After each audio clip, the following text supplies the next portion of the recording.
ļoti iedvesmoja Jānis.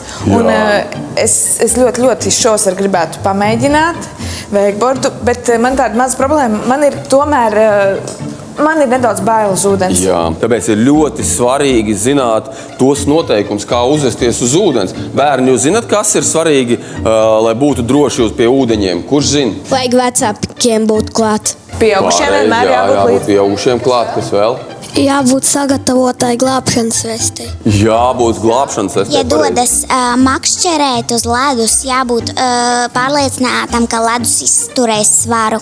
Ir jābūt visam sagatavotam, ja notiek kas neparedzēts. Jā. Ko nedrīkst darīt uz ūdeņiem? Muļķoties un lēkāt pa laivu. Nedrīkst peldēties nezināmās vietās. Pareizi. Ļoti pareizi. Nu, jā, šīs jūs nosaucāt svarīgākās lietas, es tikai apkopošu. Jā, tātad ir vienmēr jāiet peldēties tikai tādās vietās, ko mēs zinām. Nekad nevajag līst iekšā pārāk dziļi ūdenī. Jā. Nedrīkst muļķoties, ļoti laba piezīme bija. Jā. Es zinu, ka ir tādi drosminieki, kuri grib pārpeldēt pāri ezeram.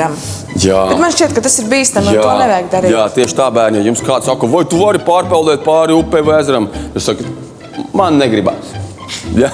Un kāpēc vēl ir ļoti svarīgi pieskatīt vienam otru, ja kāds ir nokļuvis nelaimē uz ūdens, viņš jau nevar pabļaut, jo viņš ir aizrījies un viņš jau nevar pateikt palīgā. Ja? Tāpēc vienmēr ir jāskatās, kur mūsu draugi ko dara uz ūdens. Ja? Nu, redz, tie ir svarīgākie noteikumi, un tagad mēs iesim paskatīties ļoti interesantu stāstu, lai mēs pārliecinātos, kāpēc visu šo, ko mēs runājam, ir tik svarīgi.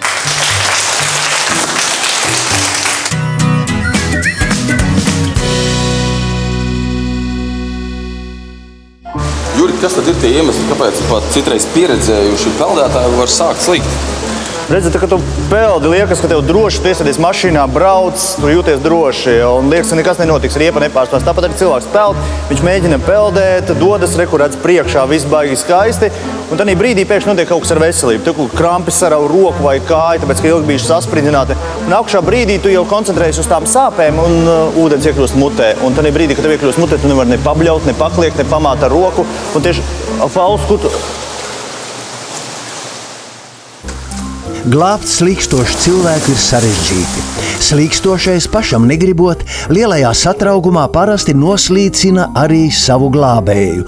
Tāpēc nekad nelec ūdenī pie slīkstoša cilvēka. Paliekot krastā, tu pasargāsi sevi un pareizi rīkojoties arī slīkstošo.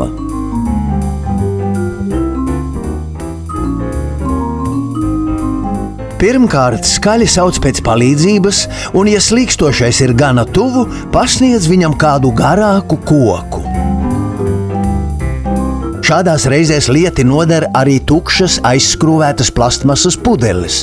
Tās jāpamet slīkstošajam, lai viņš varētu noturēties uz ūdens un izķepuroties līdz krastam. Un ja kaut kas noticis, tad vienkārši droši vien vienīgais, ko var darīt, neaizmirstam piezvanīt 112, jo ātrāk piezvanīsim glābējiem, jo ātrāk ieradīsies glābēji un iespējams, ka spēs sniegt palīdzību. Tātad esam uzmanīgi uz ūdens.